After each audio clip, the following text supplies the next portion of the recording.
America. I want to talk to you a little bit about Israel. It's an amazing place. It's very, very similar to us. It's not what you see on television. I don't know if you've ever been there. It's different, but it's different in the way that, I don't know, Canada is different.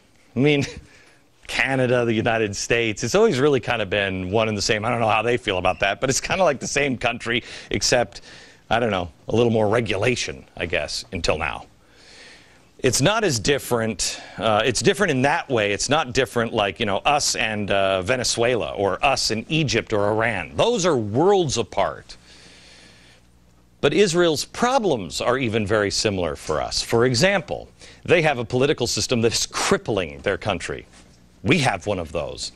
Israel has 3 major political parties, and the way it works, at least the way I understand it, is that third party, they don't really care who wins. You know, it's kind of like, you ever watch the show Survivor?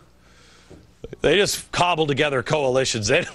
They don't give a flying rat's butt about anybody on the show. They just, how can I cobble together enough power before in the end I slit your throat? Okay? That's the way it works on Survivor, and I think it's the way it works when any country has, you know, a coalition of power. England is working that way. Well, their system, because of that third party, is creating so much welfare for the state, it's collapsing the economy. Almost 20% of Israeli men aged 35 to 54 are not working. 27% of Arab men, 65% of Orthodox Jews don't work. That's the third party. And every time they're like, I don't know, they'll give us another day off. What will you give us? Most of these people opt for the life of state-subsidized religious study. It's bankrupting the system. And the people who are living off the system end up being political pawns. Like I said earlier, I don't know if you've ever been to Israel before. After September 11th, I went to Israel. I tried to figure things out a little bit. It's not what you see on TV. I expected everything to be burning cars. It's not. It's an amazing place. The most amazing thing that I think I came back from that experience with is my visit to the Temple Mount. I didn't obviously go to the Temple Mount. I can't because I'm not Muslim. But,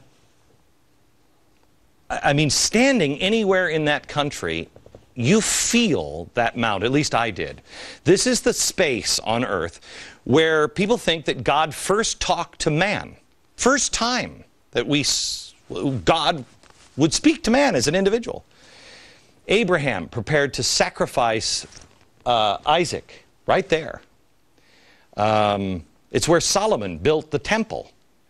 It's where Muhammad ascended into the sky. It's where Jesus turned over the tables. It's where Christians believe the Antichrist will stand, where they'll build the temple again, and it's where Jesus will return again. I mean, this is an amazing spot of land. It's only 45 acres. That's the size of a shopping mall.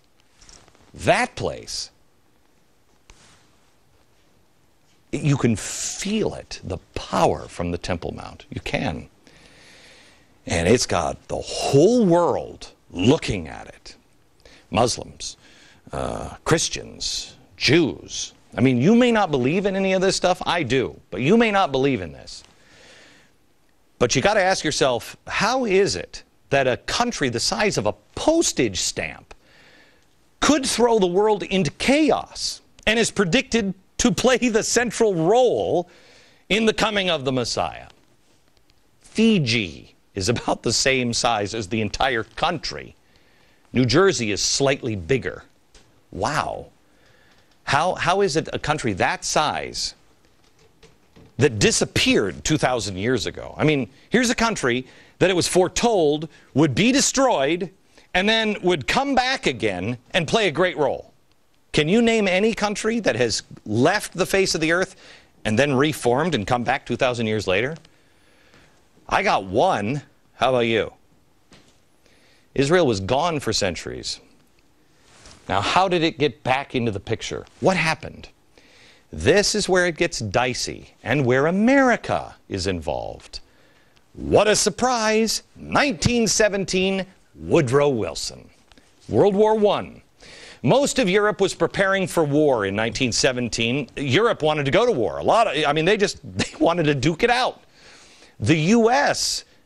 The people didn't want to be involved, but the government did. We wanted war for two reasons. One, we knew that we would become the strongest of the world players because we were loaning everybody money. It's kind of like what China is doing now. They know they're going to win in the end because we're all their slaves. We're indebted to them. Woodrow Wilson knew this. How could you defeat the British Empire? You didn't have to worry about defeating the British Empire. We'd own them. And then we could tell them, which we did, you got to get rid of your navy. Cut it in half. They'd have a giant IOU hanging over their head. The second reason we wanted to get involved is really a twisted reason. It's the progressives again. They actually believed a war in Europe would provide some sort of, their language, not mine, collective salvation for man. Whew. All right. Europe couldn't afford the war. We were willing to finance, but they also had some other problems. So they turned to the rich and powerful Jewish community, including the first president of the state of Israel, Chaim Weizmann. This guy was key in helping fund and equip the British war effort, World War I. He did something else. Germany had cornered the market on acetone. I don't even know what that is. Sounds nasty. It's a key ingredient for arms production. Britain didn't have any. What are they going to do? Germany has it all. They would have lost the war. But Weizmann invented a formation process that allowed the British to manufacture their own liquid acetone. So the British were like, thank you, what can we ever do for you? Weizmann was a leading voice for Israel's statehood. On November 2nd, 1917, they took a little piece of paper out of the drawer from the Imperial Hotel, and they wrote on this piece of paper what is known as the Balfour Declaration. It was a formal statement by the British government saying that, okay, we're gonna do a Jewish homeland for you. In the British occupied region, that was, what was it, ancient Palestine, is that what they were calling it? British occupied ancient Palestine, okay? It was land that really nobody really wanted. Now let's bring in Woodrow Wilson again, because he had a pet project of, I'm going to put together a global government. It was called the League of Nations. They ratified that Balfour Declaration in 1922. The declaration and the ratification caused Jews to be optimistic that, oh, I don't know, maybe somebody's going to keep their word and give us a homeland.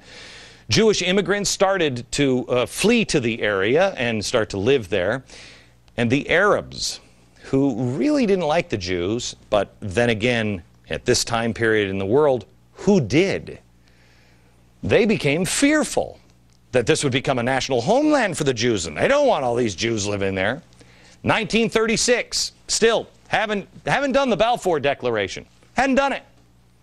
1936, now there's fighting between the Jews and the Arabs. There's fighting in Russia between the Russians and the Jews. And in Europe, the Jews are being ready to be pushed into ovens. It's bad. And anti-Semitic sentiment was spreading throughout the Middle East and Persia. Persia. I'm going to bring you over to a map here in a second. Hitler decides to get into the mix because the enemy of my enemy is my friend. Jewish people are getting it from all sides, and Hitler decides, you know what? We have so much in common. You hate the Jews, I hate the Jews. Hey, let's have lunch. Hitler's top propagandist, this evil guy, Joseph Goebbels, right there next to Hitler. Evil. Remember, he had Wilson's writings, or the people that did all the propaganda here in America, in his library. He epitomized hate. He wrote that the Jews needed to be thrown out. Give them a serious beating, quoting Goebbels. He said, we see Jewry as a